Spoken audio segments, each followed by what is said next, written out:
Buwan ng Mayo noon at talagang napakainit ng panahon. Pero sa kabila ng init na nagmumula sa sikat ng araw, ay hindi naman alintana ang epekto sa golf course. Maganda pa rin ang mga halaman sa paligid kung saan kasalukuyang nakatayo ang tatlong lalaki.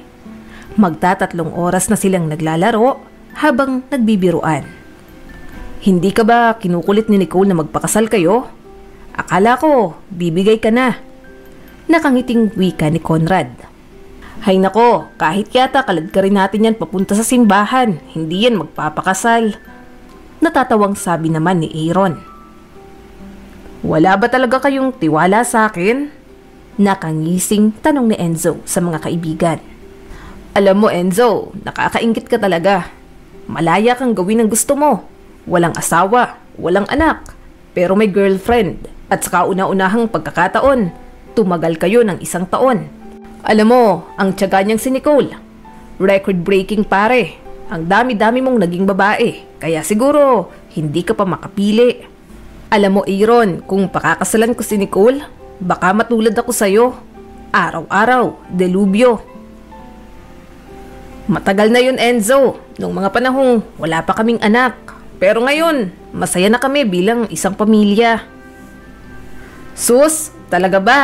Hindi ka nga makapag-inom hanggang madaling araw kasama kami dahil siguradong susugurin tayo ng asawa mo. Natatawang wika ni Conrad. Isa ka pa Conrad, sa loob ng 7 taon ay nakakatatlong asawa ka na. Muling wika ni Enzo. Pero hindi ko naman kasalanan yon. Pera ko lang ang gusto nila. Ibibigay ko ang lahat ng luho nila. Pagkatapos ay iiwanan nila ako. Kay Julie lang ako sinuwerte. Talagang siyang pinakasalan ko mula sa probinsya at mahal na mahal niya ako. Sabi niya sa akin, hindi niya raw kailangan ng material na bagay. Ang gusto niya lang ay masaya at simpleng pamilya. Ang problema nga lang, napakasipag niya sa gawaing bahay. May mga kasambahay naman pero mas gusto niya talagang magluto at maglinis. Lagi siyang nakukunan kaya hanggang ngayon wala pa rin kaming anak. Sana next year, matuloy na ang pagbubuntis niya. Okay lang yan, 40 ka pa lang naman, kaya marami pa kayong oras ni Julie para gumawa ng baby. Samantalang ako, pagod na. Wika ni Aaron na noon ay nakangisi pa rin. Aaminin ko, nakakapagod minsan ang magkaroon ng anak. Sabi ni Lilian, gusto niya pa ng isa. Pero sabi ko, tama na. 3 na ang anak namin at ayaw ko ng dagdagan. No ka ba? Sabi nga nila, blessing ang mga bata. Natatawang wika ni Enzo.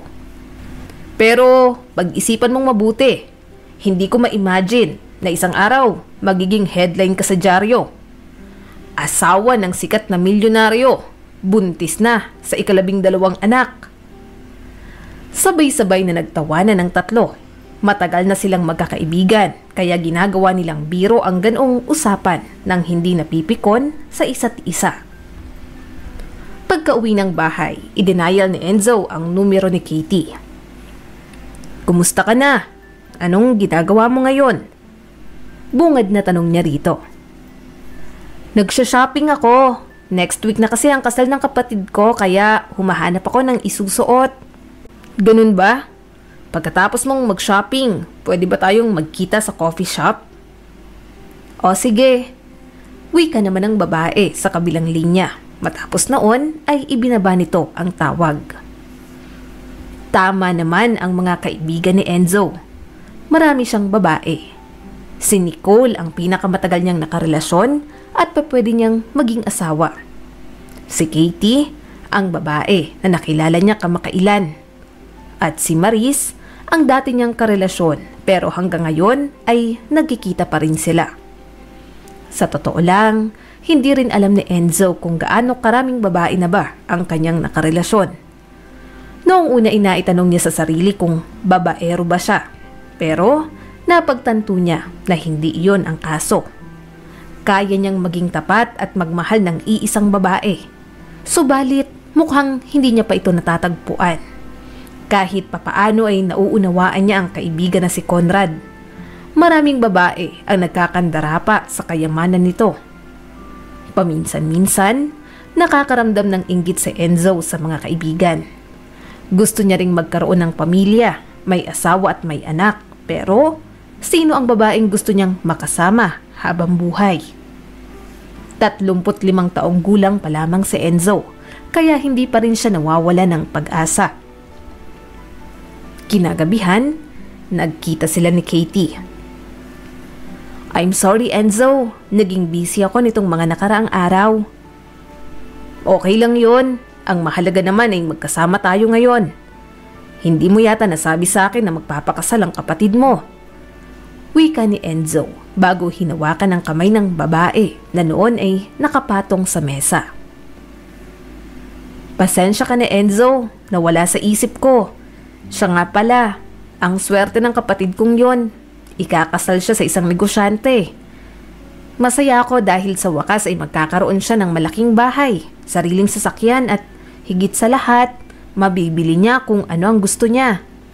Habang ako, heto pa rin, hindi dinadapuan ng swerte." Napabuntong hiningang wika ni Katie. "Bakit mo naman nasabi yon 23 ka pa lang?" "Alam mo naman Enzo, ayokong mag-asawa ng basta lang. Gusto ko yung lalaking kayang ibigay ang pangangailangan ko, pati na ang mga luho ko." "Katie, huwag kang mag-alala. Alam ko namang mahahanap mo ang lalaking yon. Maraming mga mayayaman ang naghahanap ng disenteng babae." Ikaw ba? Anong klase at tipo ng babae ang gusto mo?" Seryosong tanong ni Katie kay Enzo. "Ako? Hindi ko pa rin alam. Hindi lang naman ako basta tumitingin sa panlabas na itsura dahil ang kagandahan ay kumukupas habang tumatanda. Dapat mabuti rin ang kalooban."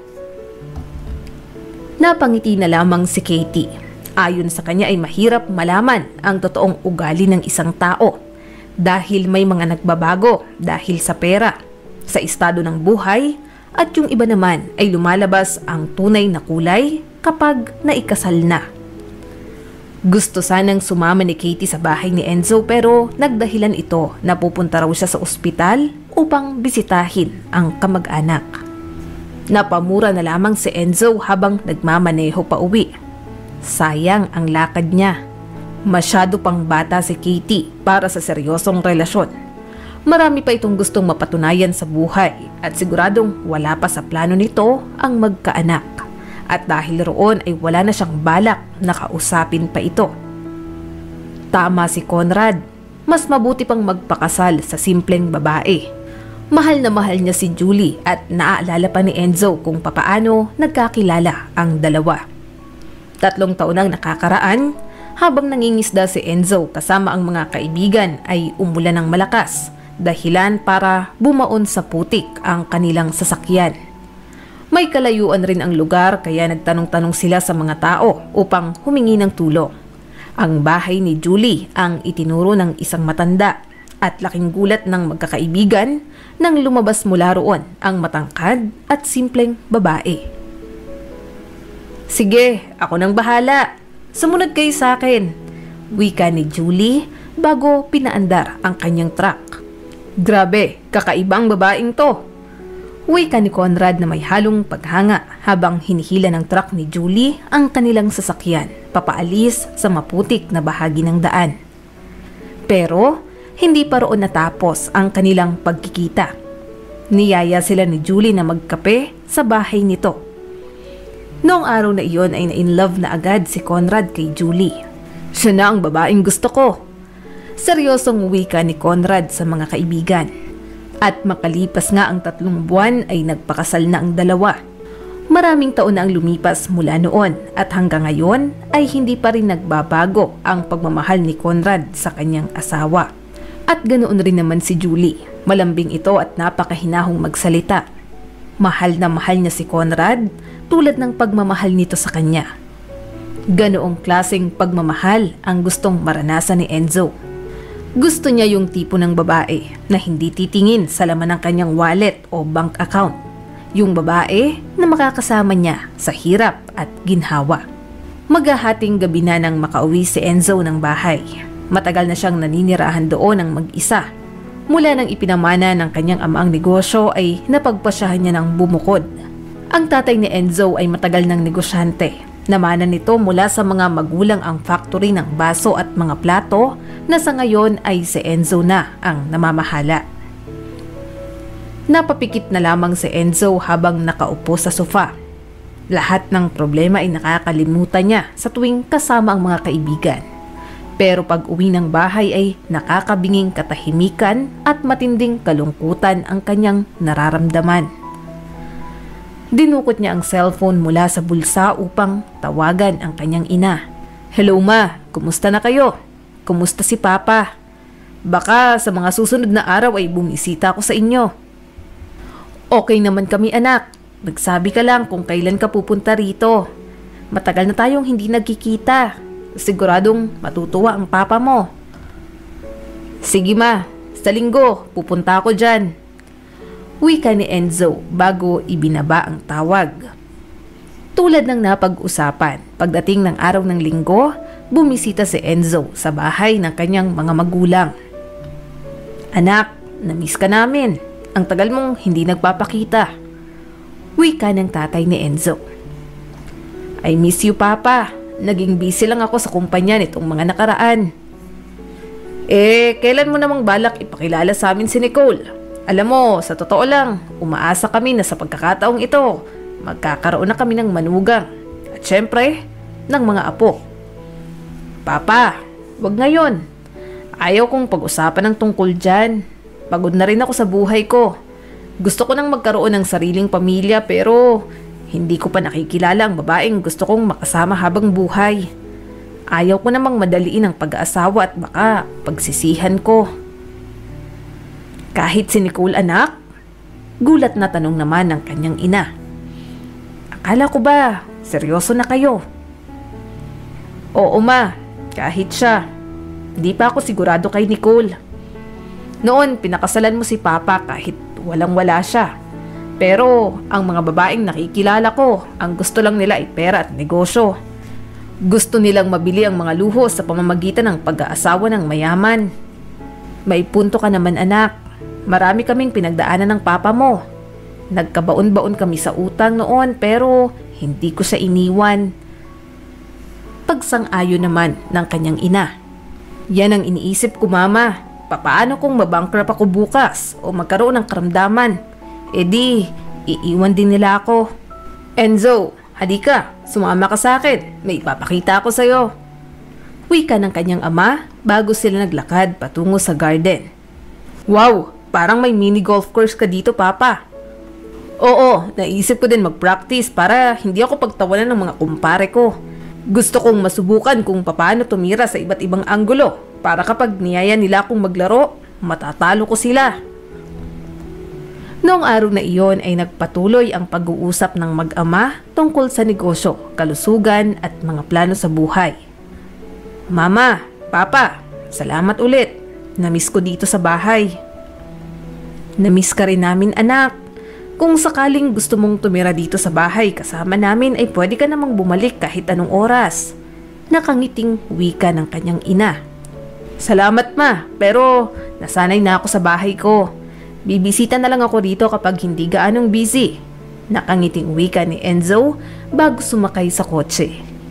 Madilim na at may pasok pa siya kinabukasan, pero dahil ayaw niya pang umuwi ng bahay ay naisip niyang magmaneho pa kahit walang eksaktong destinasyon.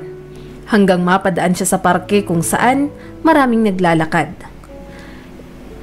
Ipinark ni Enzo ang kotse bago naisipang maglakad-lakad din. Sa di kalayuan ay narinig niya ang boses ng isang batang babae. Maraming tao ang nakatayo roon, nakikinig sa magandang tinig ng bata. Naghuhulog sila ng pera sa munting sombrero. Patapos nang umawit ang batang babae nang dumating si Enzo sa kinatatayuan nito. "Maraming salamat po," wika ng batang babae bago naglakad papalayo. Marahil ay pauwi na ito. "Pulubi ba yon o ano?" bulong ni Enzo sa sarili. Pero nang maglaho ito sa kanyang paningin ay mas pinili niyang mag-ikot-ikot pa sa parke nang biglang tumunog ang kanyang cellphone. Tawag iyon mula kay Nicole. Hello Enzo, hindi pa ba tayo magkikita ngayon? Pwede bang bukas na lang tayo magkita? Napagod ako buong araw. Ganun ba? I miss you so much, pero lagi kang busy pagdating sa akin. Nicole, magdadalawang linggo pa lang mula nang magbakasyon tayo sa Dubai. Kaya marami akong naiwang trabaho. Kailangan kong bumawi ngayon. Paliwanag naman ni Enzo. O sige, huwag ka nang magalit. Bukas na lang tayo magkita. Wika ni Nicole. Kinabukasan, dahil araw ng Lunes ay maraming inaasikaso si Enzo. Sa totoo lang ay ayaw niya munang makita si Nicole dahil gusto niyang magpahinga. Pero mapilit talaga ito. Hindi mo yata ako mahal. Parang wala kang pakialam sa akin. Miss na kita. Nagpapaawang wika ni Nicole kasabay ng peking pag-iyak habang kumakain sila sa restaurant. Nicole, alam mo naman, marami akong responsibilidad at trabaho sa kumpanya. Sa tingin mo ba, tatakbo ang negosyo kung walang mag-aasikaso? Enzo, kung tumira na lang kaya ako sa bahay mo para magkasama na tayo. Kung mahal natin ang isa't isa, bakit kailangan nating tumira sa magkaibang bahay, di ba? Nicole, naiintindihan ko ang ibig mong sabihin. Pero, hindi pa ako handa sa ganyang bagay. Wala naman sigurong masama kung susubukan natin. Hihintayin kitang umuwi sa bahay araw-araw.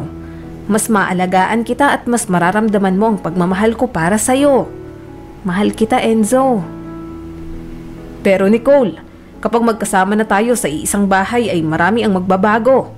Paano kung mag-away lang tayo? Mas mabuti na yung ganito. Nag-uusap naman tayo palagi at nagkikita, katulad ngayon. Pero Enzo, gusto kong makasiguro kung seryoso ka ba talaga sa akin. Mamili ka. Magpo-propose ka sa akin o aalis ako? Naiinis na tanong ni Nicole. I'm sorry, pero hindi pa ako ready. Hindi ngayon. Bakit ba nagmamadali ka? Galit na tanong ni Enzo sa kasintahan. Pero tumayo na si Nicole at iniwan siya ng mag-isa. Halos 10 minuto ring naiwang nakaupo si Enzo bago tinawag ang waiter. Siguro, mas okay na yung ganito. Napabuntong hiningang wika ni Enzo sa sarili bago lisanin ang restaurant na yon. Sa totoo lang ay nasanay na siyang kasama at kausap si Nicole at nalulungkot siya dahil nakipaghiwalay ito sa kanya. Gayunpaman, ayaw niya itong suyuin dahil hindi si Nicole ang babaeng nakikita niya bilang asawa. Bakit kaya hindi natin subukang sumakay ng bus kapag bumiyahe tayo? Tanong ni Enzo sa mga kaibigan nang muli silang nagkita. Enzo naman, bakit sa dami ng gustong gawin ay yan pang naisip mo? Mariing tutol ni Aaron. Teka, bakit para yatang bad trip ka ngayon? May nangyari ba? Tanong naman ni Conrad. Si Lillian kasi, buntis na naman. Napapailing na wika ni Aaron. Kayo kasi, panay kayo biro, ayan tuloy, nagkatotoo. Congratulations pare, natatawang wika ni Conrad. Bakit ang lungkot mo? Tsaka ano bang pinoproblema mo? Ang dami-dami mo namang pera. Hindi magugutom ang mga anak mo. Wika naman ni Enzo. Hay nako, kung alam nyo lang kung gaano kakulit ang mga bata na yan. Kahit saang kwarto ako magtago, mahanap at mahanap pa rin nila ako. Imagine, 7 ang kwarto sa bahay. Pero kahit saan ako magpunta, nandun sila. Walang tigil sa pagtakbo. Bakit? Ayaw mo bang kalaro ang mga anak mo? Tanong ni Conrad. Siyempre, gusto ko. Pero hindi naman 12 oras kada araw. Pagka-uwi ko galing sa opisina, gusto kong magpahinga. Pero kukulitin nila ako ng kukulitin. Yung tipong susuotan ako ng cotton bud sa ilong. Di ko alam kung paano sila napapasunod ni Mrs. pero bilib ako sa kanya. Buti ka pa nga Aaron, nararanasan mo yung ganyan. Ako, gustong gusto ko pero hindi pa kami nabibiyayaan ni Julie. Kahit ilang anak ang ibigay sa amin, okay lang, basta meron. Sige Conrad, kapag nanganak si Lillian, ipapaampun ko na lang sa'yo. Natatawang sabi naman ni Aaron. Paano kung kambal pa ang anak ni Lilian? Humahagalpak na tawa ni Enzo. Alam mo Enzo, pwede bang itiko mo na yung bibig mo at baka magkatotoo pa yung sinasabi mo? Maawa ka naman sa akin, wika ni Aaron. Nang sumunod na linggo ay napagpasyahan nilang umakyat ng bundok ng magkakasama katulad ng dati nilang ginagawa upang makapag-relax kahit 3 araw lang. Naging masaya ang unang 2 araw at talagang unforgettable iyon. Sa huling araw ay balak nilang mag-swimming sa ilog sa ibaba ng bundok. Nakatanggap si Enzo ng tawag mula kay Nicole. Enzo, bakit di mo ko tinatawagan? Gusto ko lang naman magtampo para suyuin mo. Nicole, akala ko ba? Sabi mo, maghiwalay na tayo. Enzo, hindi ko pala kaya nang wala ka. Pwede bang magkita tayo ngayon? Nicole, I'm sorry. Wala ako sa bahay.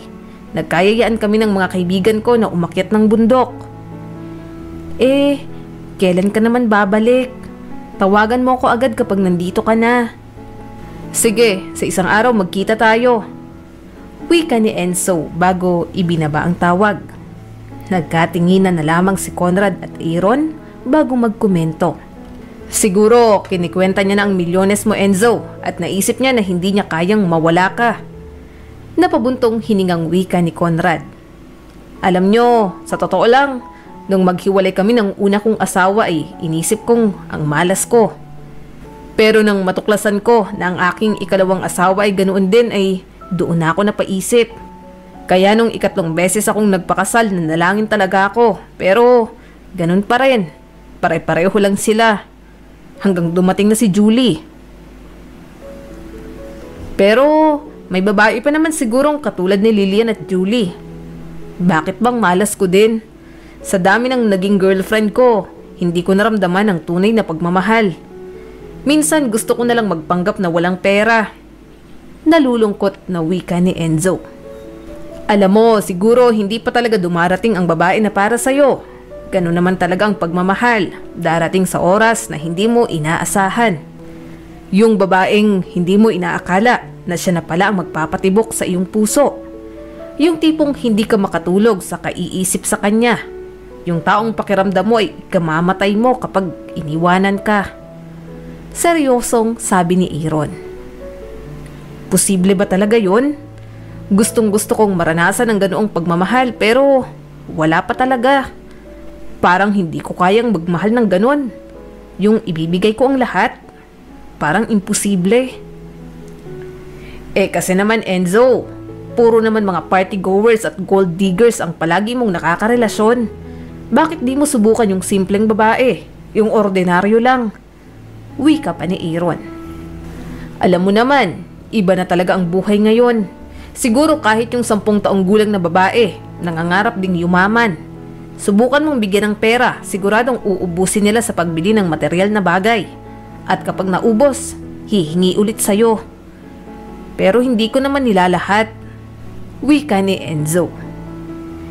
Bakit di natin subukan? Wika naman ni Conrad. O sige, hahanap ako ng pinaka-ordinaryong babae na makikita ko. Kahit pulubi at nasisiguro ko na gagastusin niya ang perang ibibigay ko sa loob lamang ng 1 buwan. Wika ni Enzo sa mga kaibigan. Game ako dyan. Sige, pustahan tayo. Magkano ang pera na kaya mong ipusta? Tanong ni Aaron na halatang excited. Magbibigay ako ng 100,000. Wika ni Enzo. Enzo, kapag nanalo ka, bibilhan kita ng bagong kotse. Pero kapag natalo ka, kailangan mong magpakasal sa susunod na buwan. Ano, payag ka ba?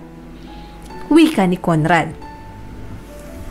O sige, papayag ako. Alam ko namang mananalo ako.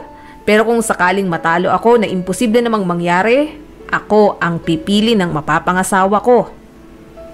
Deal na yan. Pagbalik natin sa syudad, simulan na natin ang pustahan. Wika ni Aaron na halatang tuwang-tuwa.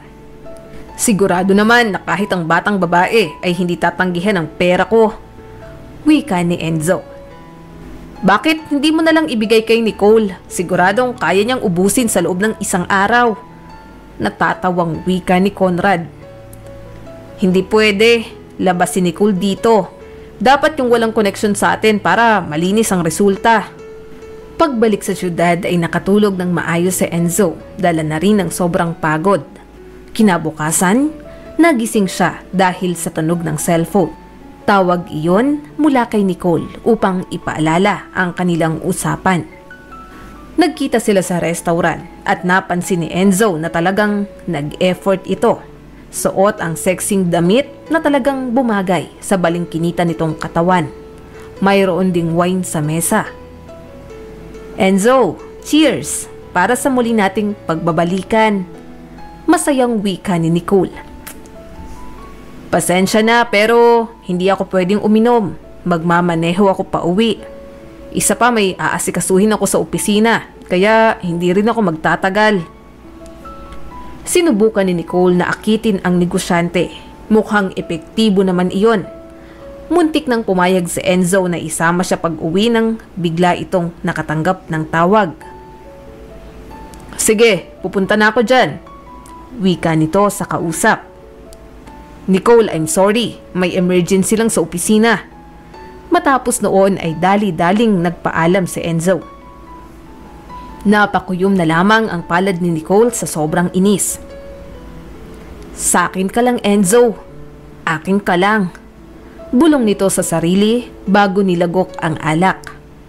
Hindi siya makapapayag na hindi mapasakamay ang negosyante. Noon ay muntik na rin siyang maikasal sa isang milyonaryo pero inahas ng kanyang kaibigan at mula noon naging maingat na siya sa bawat kilos at desisyon. Inakala niyang nakuha niya na si Enzo pero parang umiwas na ito sa kanya. Matagal niyang pinagplanuhan na mahulog ang loob nito pero sa loob ng isang taon ay napagod na rin siyang magpanggap. Umasa siyang hahabulin at susuyuin siya ni Enzo noong hamunin niya ito ng hiwalayan. Iniisip niyang magpo-propose na ito sa kanya pero mukhang mali ang kanyang iniisip. Huwag kang mag-alala, hinding-hindi mo ko matatakasan. Nanlilisik na mga matang bulong ni Nicole habang papaalis na si Enzo. Buti na lang at tumawag si Aaron. Muntik na akong mahulog sa pain ng babaeng yun. Isang bagay na ayaw kong mangyari. Wika ni Enzo bago nagmaneho. Ilang sandali pa ay hindi niya namalayan ang sarili. Narating niya ang parehong parke kung saan kumakanta ang batang babae. Muli niya itong nakita at habang pinapakinggan ang boses nito ay ramdam niya ang bawat emosyon, ang matinding kalungkutan. Naghulog ng pera si Enzo sa sombrero. Ano kaya ang gagawin niya sa perang nakukuha niya? Kung bibigyan ko ng maraming pera, siguradong uubusin niya sa loob ng isang buwan. At kapag nangyari yon, mananalo ako sa pustahan. Napangiting bulong ni Enzo sa sarili. Makaraan ng ilang araw ay muling nagkita ang magkakaibigan. Aaron, kumusta na si Lilian? Ayon, naglilihis-ador yan.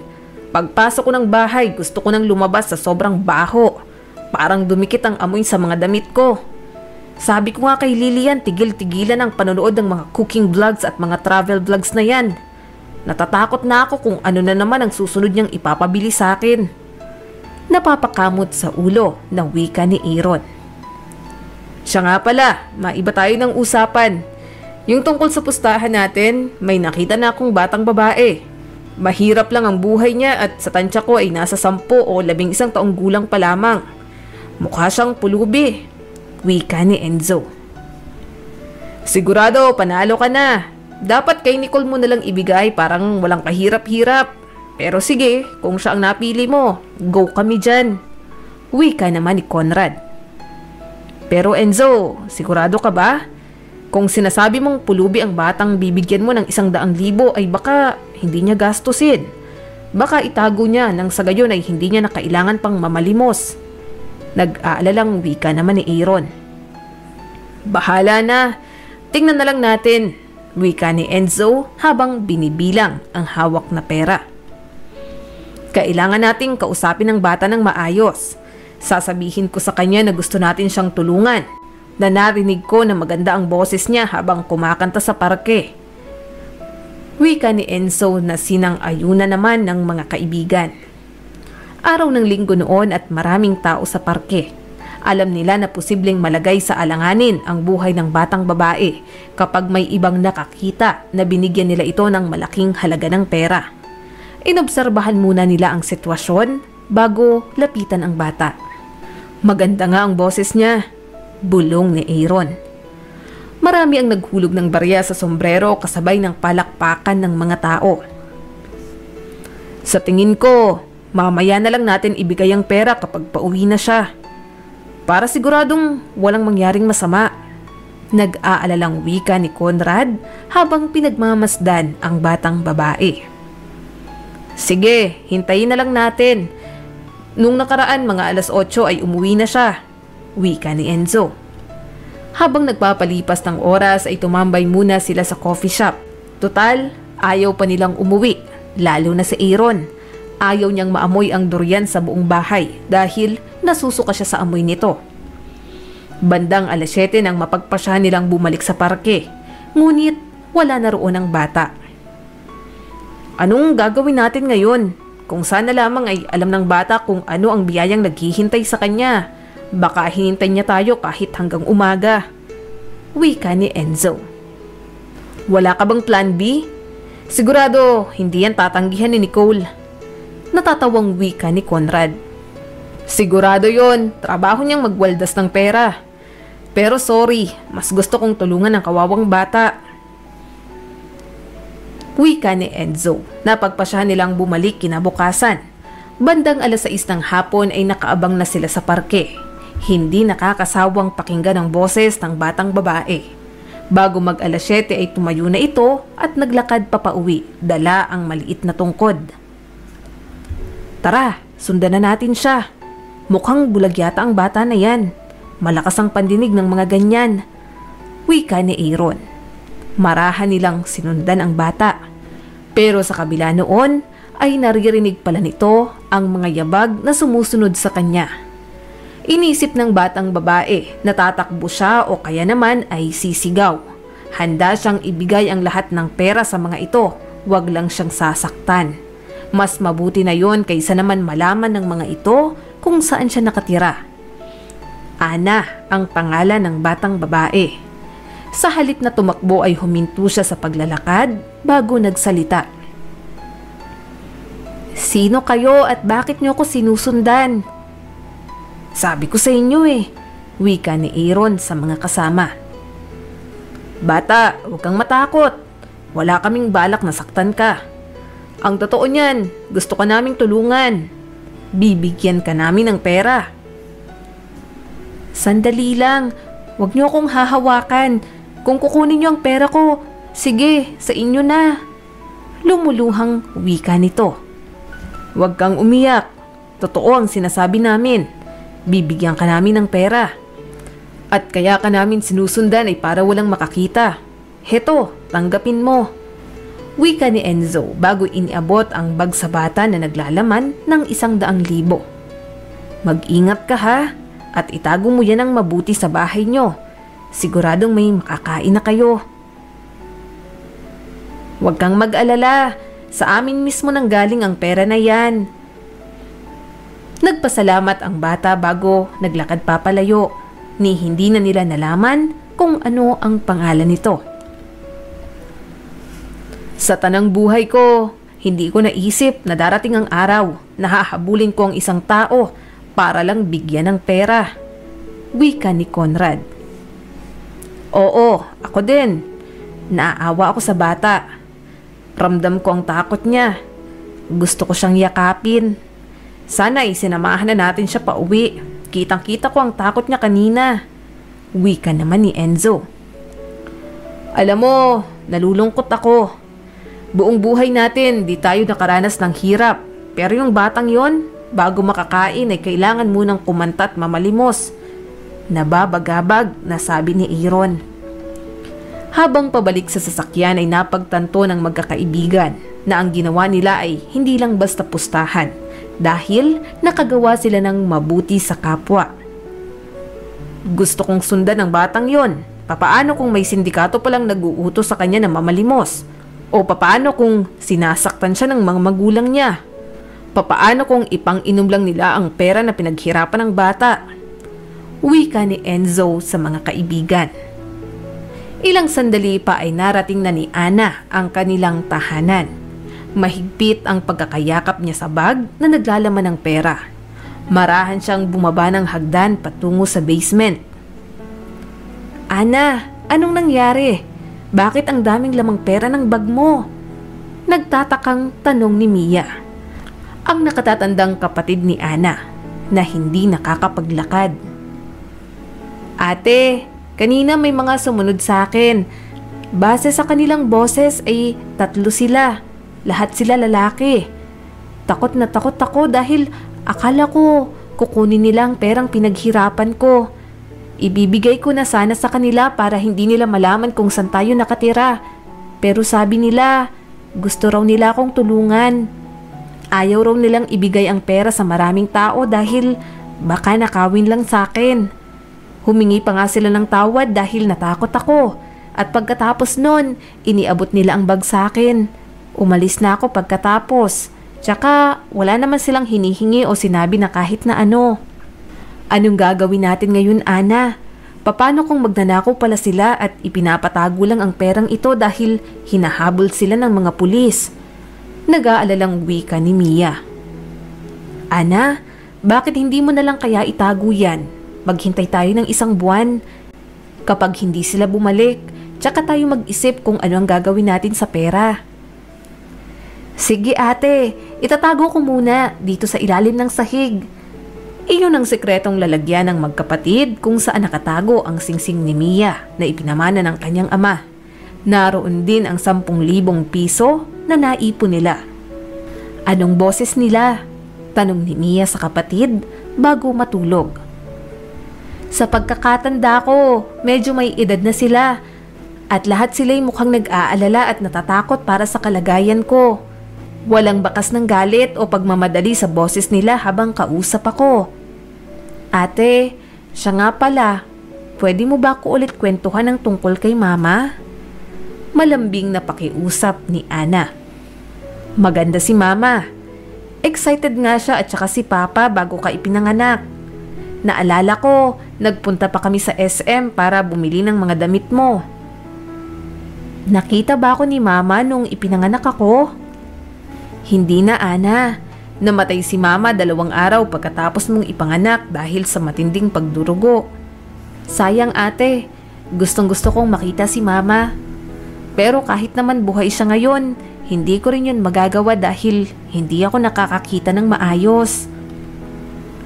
Huwag kang mag-alala, Ana. Muli tayong titira sa malaking bahay. Magtiwala lang tayo. Umaasa at naniniwala ako na makakakita ka ulit katulad ko. Wika ni Mia habang hinahaplos ang ulo ng kapatid. Si Mia ang sumusulat ng mga lyrics ng kanta at si Ana ang kumakanta noon sa parke araw-araw. Mabilis ang kanyang memorya, kaya naman minsan sa loob ng 1 araw ay nakakabisado niya ang lyrics. Halos gabi-gabi napapanaginipan ni Mia ang kanyang ama't ina. Nakatayo raw siya sa isang tulay at mula roon ay tinatawag siya ng mga ito. Magkahawak kamay pa ang mga magulang niya habang naglalakad papalapit sa kanya. Anak, huwag ka nang umiyak. Huwag kang mag-alala. May darating na biyaya at tulong para sa inyo. Wika pa ng mga ito. Mama, Papa, parang awa nyo na. Huwag nyo kaming iwanan. Sigaw ni Mia habang unti-unting nawawala ang imahe ng mga ito. Napabalikwas si Mia. Umaga na pala. May luha na naman ang kanyang mga mata dahil sa panaginip na iyon. Panaginip na hindi niya malaman kung ano ang ibig sabihin. Patapos nang magluto ng almusal si Mia nang magising si Ana. Ate, kanina ka pa ba gising? Oo, medyo kanina pa. Halika na, sabay na tayong kumain. Siya nga pala, kapag alam mong uulan, sumilong ka o kaya umuwi ka na kaagad. Ate, huwag kang mag-alala, okay lang ako. Mas gusto kong makapag-ipon ng pera habang hindi pa tag-ulan. Alam mo naman, kapag ganoong panahon, wala na tayong pera. Titipirin natin kung magkano ang naipon natin. Maya-maya pa ay nagpaalam na si Ana. Araw ng linggo noon kaya malakas ang kutob niya na maraming tao sa parke. Ibig sabihin, marami ang magbibigay ng pera. Naramdaman ng batang babae na marami ang naglalagay sa sombrero.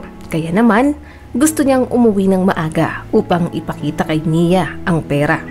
Mag-isa lamang si Mia sa basement ng abandonadong bahay. Kaya minsan, hindi niya maiwasang maalala ang masakit na nakaraan. Papa, may bisita po yata tayo. Wika ni Mia sa ama nang makita ang pumaradang kotse. Sige anak, ako nang bahala. Wika naman ni Anton. Makaraan ng 5 minuto ay pumasok si Anton sa loob ng bahay kasama ang isang babae. Mia, siya ang tiya Krista mo. Malayo nating kamag-anak at dito muna siya titira pansamantala. Una pa lamang ay hindi na gusto ni Mia ang babae dahil mukhang peki naman ang mga ngiti nito. Itinatago ni Krista ang bisyo kay Anton. Madalas itong manigarilyo sa loob ng banyo. Mabait lamang si Krista kapag naroon ang kanilang ama. Madalas, sinisigawan nito si Mia at Ana tuwing wala si Anton. Makaraan ng ilang buwan ay napagtanto ni Mia na walang balak umalis si Krista sa kanilang tahanan. Papa, kung hindi aalis ang babaeng yan ay ako na lamang ang aalis. Wika ni Mia sa kanyang ama. Anak, 1 buwan na lang at aalis na siya rito. Pagpasensyahan mo na muna. Wika naman ni Anton. Noong mga panahong iyon ay 19 na taong gulang na si Mia. Kaya alam niya na mayroong mali sa mga nangyayari. Ayon kay Krista, hinatak ng bangko ang bahay niya matapos hindi makapagbayad ng ilang buwan. Nangako siya na kapag nakalikom ng sapat na halaga ay aalis na siya sa bahay ni Mia. Sige papa, 1 buwan na lang. Nakita ko kasi kung paano niya tratuhin si Ana at akala mong sa kanya itong bahay natin. Buwan ng Disyembre noon. Isang araw, bago ang nakatakdang operasyon sa mata ni Ana, ay biglang naglaho si Krista. Wala itong pasabi at hindi rin nagpaalam kahit na kanino. Papa, hayaan mo na kung hindi siya sasama sa ospital. Ang mahalaga ay hindi tayo malate sa appointment ng doktor ni Ana. Wika ni Mia sa kanyang ama. Habang nasa biyahe ay maayos naman ang lahat. Medyo basa pa ang kalsada dahil katatapos lamang umulan. Ngunit wala pang 5 minuto mula nang umalis sila ay nagkaproblema na ang kotse. Hindi gumagana ang preno. Sa halip na huminto ay lalo pa iyong bumibilis. Hindi na maalala ni Mia kung ano ang mga sumunod na nangyari. Nang magising siya ay hindi niya na maramdaman ang kanang binti. Dahil sa aksidenteng iyon ay namatay si Anton. Si Ana ay walang malay ng ilang araw kaya dinala rin sa ospital. Makaraan ng halos 1 buwan ay nakalabas ang magkapatid sa ospital. Subalit, pag-uwi nila ng bahay ay doon pa lamang pala magsisimula ang bangungot. Kinuha ng tiyahing si Krista ang kustodiya ni Ana. Siya ang gumastos sa perang naiwan ni Anton na gagamitin sana sa operasyon ng mga mata ni Ana. Palagi niyang ginugutom ang magkapatid at ayon rito kapag daw nagsumbong si Mia. Sa kahit na kanino ay matutulad sila kay Anton. Mamaya may darating na bisita at may pipirmahan kayong dokumento para mailipat na sa akin ang titulo ng bahay na to. Wika ni Krista. Wala akong pipirmahan na kahit na ano. Amin ang bahay na to at hinding-hindi to mapapasayo. Ganon. Gusto mong ipadala ko yung kapatid mo sa bahay ampunan, tapos lalasunin kita. Sige, subukan mo para makulong ka. Wika naman ni Mia. Ako makukulong? Namatay nga ang tatay niyo pero wala namang nangyari sa akin. Natatawang wika ni Krista. Noon lamang napagtanto ni Mia kung gaano kademonyo ang babaeng pinatira ng tatay niya sa bahay na iyon. Maya-maya pa ay dumating na ang abogado at wala siyang magawa kung hindi pirmahan ang mga dokumentong iyon sa takot na batayin sila ni Krista. Kinagabihan, nagising si Mia at Ana dahil sa mga tao na sapilitang nagsakay sa kanila sa isang van habang may takip ang kanilang mga mata. Walang awa silang iniwan ng mga ito sa abandonadong bahay na iyon na naging tahanan nila sa nakalipas na 3 taon. Lahat ng gamit at ari-arian ng pamilya ni Mia ay napunta sa tiyahing si Krista. Nagpapakasarap ito sa buhay habang sila ay hindi alam kung papaano kakain sa susunod na mga araw. Naputol ang pagmumuni-muni ni Mia nang dumating si Ana. Pero wala pang 5 minuto, narinig nila ang boses ng isang lalaki. "May tao ba?" Muling tawag nito habang nililibot ang abandonadong bahay. Hindi naman magawang pasukin ni Enzo ang mga kwarto sa takot na bumigay ang bubong ng bahay anumang oras dahil sa sobrang kalumaan. Aalis na sana si Enzo nang mapansin niya ang daan patungo sa basement. Dahil madilim kaya ginamit niya ang flashlight ng kanyang cellphone. "May tao ba dyan?" "Bata, ako to. Naaalala mo ba ako? Kami ng mga kaibigan ko ang gustong tumulong sa'yo." Wika ni Enzo habang patuloy sa paghakbang pababa ng basement. "Sino ka at anong kailangan mo?" tanong ni Mia na nakakubli sa madilim na bahagi ng basement. "Ako si Enzo. Pasensya ka na. Hinahanap ko lang ang batang babae at nakita kong dito siya pumunta. Gusto ko siyang tulungan. Kami ng mga kaibigan ko. Baka kilala mo siya. Kami ang nagbigay ng pera sa kanya noong nakaraang araw. Pero wala naman akong pakialam sa perang yon. Ang gusto kong malaman ay kung kumusta na ang bata at papaano namin siya matutulungan." Mahinahong wika ni Enzo sa kausap. "Kunin mo ng pera mo. Hindi namin yun kailangan. Basta umalis ka na rito. Hindi mo na makikita pa ang batang hinahanap mo kaya umalis ka na." Muling wika ni Mia na halatang takot na takot. "O sige, aalis ako. Pero gusto ko lang malaman, nandito ba kayo dahil may pumipilit sa inyong tumira dito?" "Walang pumipilit sa amin. Huwag ka nang lumapit pa." Maikling sagot ni Mia. Wala nang nagawa pa si Enzo kung hindi ang umalis sa lugar na iyon. Hindi pa rin siya makapaniwala sa nasaksihan. Sino ang babaeng yon? Kamag-anak ba siya o nanay ng bata? Tanong niya sa sarili. Hindi niya mapigilang maawa sa sitwasyon ng mga ito. "Sige, aalis ako ngayon pero babalik ako para tulungan kayo." Muling wika ni Enzo. Makaraan ng ilang araw, bumalik si Enzo sa parke upang tingnan kung naroon pa rin si Ana.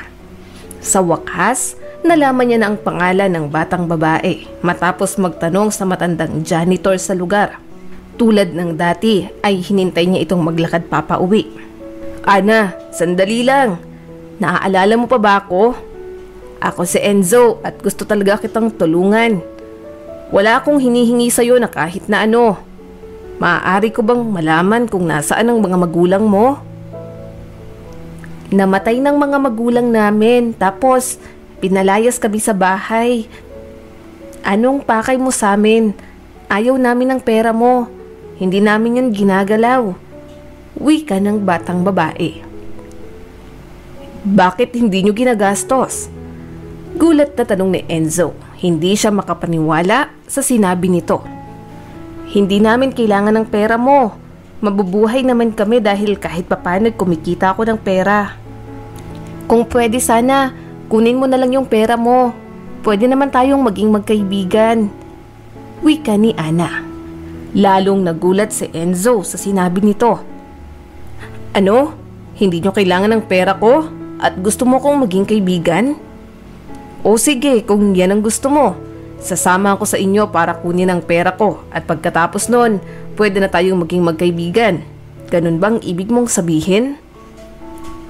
"Oo, ganun nga. Halika, sumama ka sa akin. Ipapakilala kita sa ate ko." Habang naglalakad ang dalawa ay napagpasyahan nilang bumili ng tinapay nang sa gayon ay may makain sila mamaya. "Sandali lang, dito ka muna sa labas ng bahay. Kakausapin ko lang si Ate Mia. Tatawagin na lang kita kapag pumayag siya." Nakangiting wika ni Ana bago marahang bumaba ng basement habang hawak ang kanyang tungkod. Matagal na ring naghintay si Enzo sa labas ng abandonadong bahay na iyon bago siya tinawag ni Ana. "Tara na sa loob, hindi na natatakot si ate." Pagpasok sa munting silid ay naabutan ni Enzo ang isang babae. Nakatalikod ito habang nagsusulat. "Enzo palang pangalan mo. Kinukuha na ni Ana ang pera mo. Pwede mo yung bilangin para malaman mong hindi namin binawasan kahit magkano. Tsaka hindi namin yun binilang. Basta itinago lang namin." Mahinahong sabi ni Mia bago unti-unting humarap kay Enzo.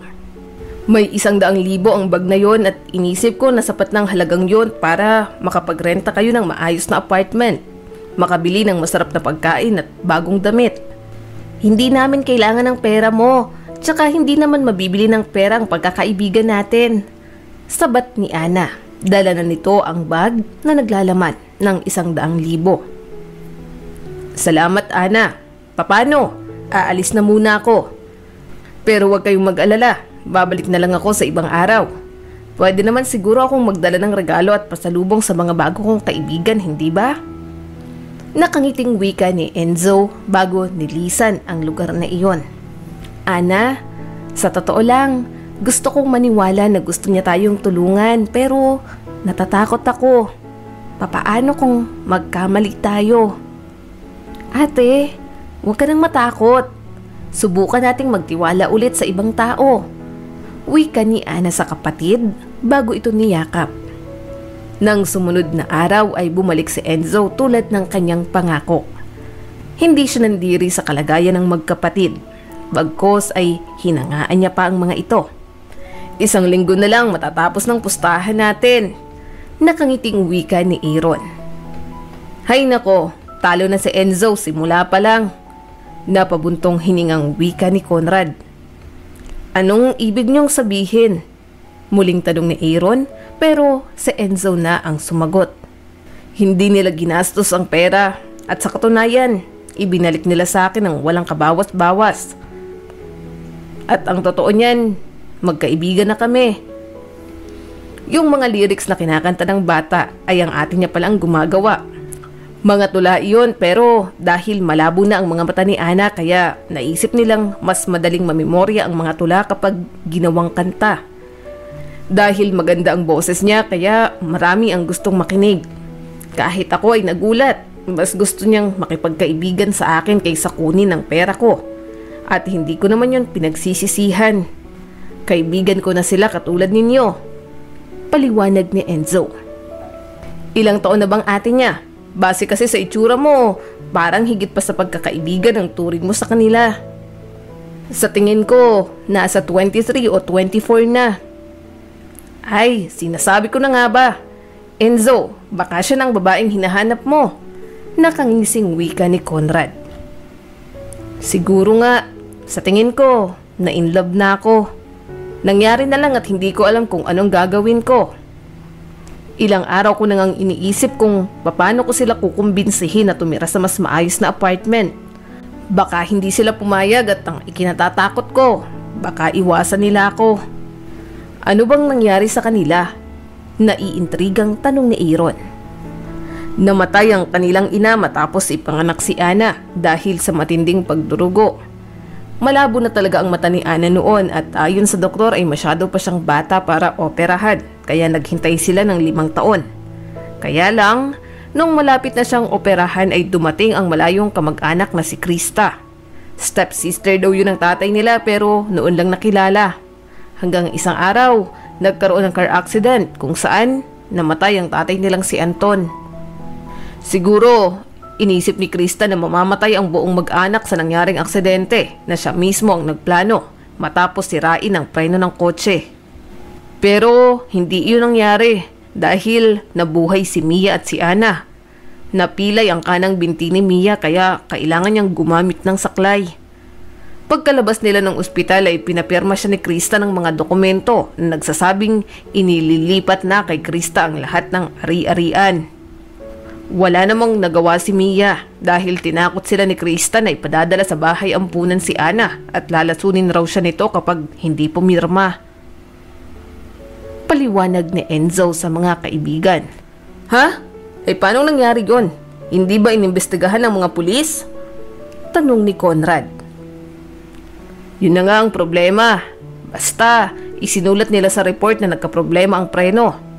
Marami ng ganitong pangyayari na hindi naman nalalaman ang totoong dahilan, maliban na lamang kung sikat o mayaman ang nabiktima. Wika naman ni Enzo. Ay nako, totoo yan. Siya nga pala, bakit hindi natin ipacheck up ang bata sa kaibigan nating doktor? Tsaka kausapin mo sila ng maayos. Sabihin mo, kung sakaling maooperahan ang mata ni Ana, ay kailangan nilang tumira sa mas malinis na lugar upang maiwasan ang infeksyon. Nag-aalalang sabi ni Conrad. Dahil natalo ako sa pustahan, siguro naman, alam nyo na kung sino ang gusto kong pakasalan. Si Mia at hindi si Nicole. Tama yan, Enzo. Gold digger si Nicole at ang daming reklamo. Napaka-demanding pa. Pero, nasabi mo na ba sa mga magulang mo? Tanong ni Aaron. Oo, nasabi ko na at wala namang problema. Pero kung si mama ang tatanungin, gusto niyang isama ko ang magkapatid sa bahay ko para makapamuhay ng maayos. Alam nyo, sa totoo lang, hindi ko akalain na simpleng pustahan natin ay magbabago ang buhay ko, pati na rin ang tingin ko sa mga tao. Masyado kong minaliit ang mahihirap. Inakala kong porke kailangan nila ng pera ay magiging abusado at oportunista na sila. Pero siguro may mga tao pa rin talagang katulad ni Mia at Ana. Mabilis na lumipas ang 2 taon.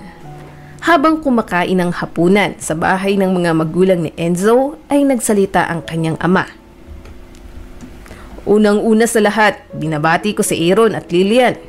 Congratulations dahil sa wakas, magiging 6 na ang inyong anak.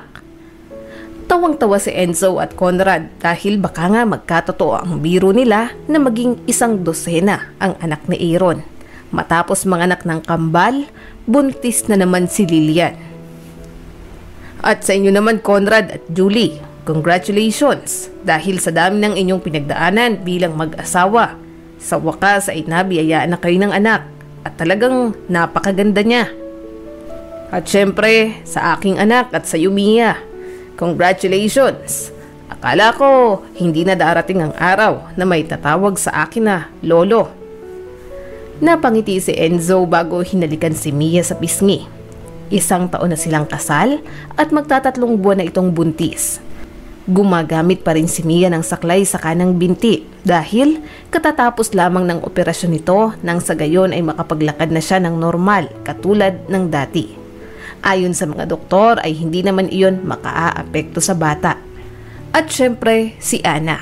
Dumaan na siya sa ilang operasyon upang maipaayos ang mga mata.